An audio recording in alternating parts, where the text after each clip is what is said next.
আমাদের জীবন নিয়ে আমরা যতই প্ল্যান করি না কেন, আমাদের জীবনে সেটাই ঘটবে যেটা উপরওয়ালা আমাদের জন্য লিখে রেখেছে। তাই জীবনকে উপভোগ করতে শিখি আমরা। আসসালামু আলাইকুম, কেমন আছেন সবাই? আশা করছি ভালো আছেন। Welcome to my channel Shashi's basket. যে যেখান থেকে দেখছেন, আশা করব পুরো ভিডিওটা দেখে একটা সুন্দর গঠনমূলক মন্তব্য করবেন।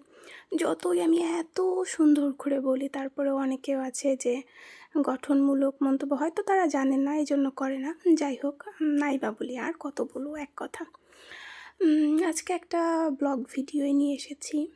বিকালবেলা হঠাৎ করে একটু কাজ ছিল আসলে, তো ওই যে ল্যাপটপ বের করে নিয়ে বসলাম একটু কাজ। অনেক দিন আমি ল্যাপটপ আমার বের করতে ইচ্ছা করে না এখন আর আগে সারা দিন রাত মানে বলা যায় আমার 20 ঘন্টা এই ল্যাপটপ অন করে রাখতাম, এরকম হয়তো। মানে আমার তো সবাই বলতো, কিরে এই ল্যাপটপ কি তোর মানে বন্ধ হবে না এরকম। আর এখন আমি মনেই থাকে না যে আমার ল্যাপটপ আছে, একটু কিছু করা যায়। যাই হোক, কাজের জন্যই বের করেছিলাম, কাজ ছাড়া এখন জিন্দেগিতেও আমি ল্যাপটপ বের করি না। যাই হোক, তো সন্ধ্যাবেলা ছিল, ছাদে গিয়েছিলাম। ছাদ থেকে কী যেন করেছিলাম ছাদে, গাছে পানি দিয়েছিলাম সেদিন বোধহয়। কী করে পরে চলে আসলাম। আচার ছিল, আচারটাও নিয়ে আসলাম, জামা কাপড় তুলে আনলাম। আচারটা রেখে দেখলাম যে বাটিতে এই ইলিশ মাছ রান্নার অবশিষ্ট পড়ে আছে। লেজ আর মাথা না, ওটা যেন কী বলে আমি বলতে পারবো না। তো ভাবলাম একটা ব্লগ করি, তো চা বসালাম। ভাবলাম একটু কাজ করবো, যেহেতু ক্ষুধাও লেগেছিল। অনেকক্ষণ ছাদে হাঁটাহাঁটি করেছিলাম, ক্ষুধা লেগে গেছে, সন্ধ্যা লেগে গিয়েছে। তো পরে চা বসাই দিলাম, একটু চা করলাম, এবং আজকে আমি চায়ের চিনিও খাবো।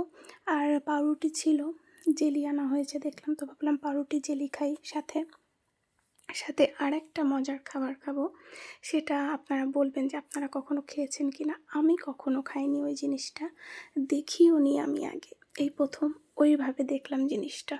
অন্যরকম একটা খেয়েছি, বাট এটা একদমই নতুন আমার কাছে। যাই হোক, চা বানিয়ে নিচ্ছিলাম, চা বানানো আর কি, মানে ব্লগ করতে হবে, ভিডিও করতে হবে, এই জন্য করলাম। তো এই যে চা হচ্ছে, এটা তো আমি বলেছি, চা আমি কম খাই, কিন্তু যখন খাই আয়োজন করেই খাই, এবং আমি দুধ চাই পছন্দ করি। চা কেন, লাল চা হবে, এটা হচ্ছে আমার কথা। আমার আসলে একদমই লাল চা পছন্দ না, আমি খাই না। কফি বেশি খাওয়া হয় সকালে, আর বিকালবেলা খাইলে এই তো আর কি খাই। এই যে পরে চাটা ওইখানে বসাই দিয়ে এসে এদিকে হচ্ছে ভাবলাম পাউরুটি জেলি করে নিই। আর যার পাউরুটিটা একটু সেঁকতে ইচ্ছা করতেছিল না, আমি বেশিরভাগ সময় পাউরুটিটা সেঁকে খাই। কারণ আমাকে কে যেন বলেছিল, আমি জানি না সঠিক কিনা কথাটা, যে পাউরুটিটা সেঁকে খেলে গ্যাস্ট্রিকের সমস্যা কম হয়। আর আমাদের বাসার সবারই কম বেশি গ্যাস্ট্রিকের সমস্যা আছে। এখন তো মনে হয় বেশিরভাগ মানুষেরই এই সমস্যাটা লেগেই থাকে।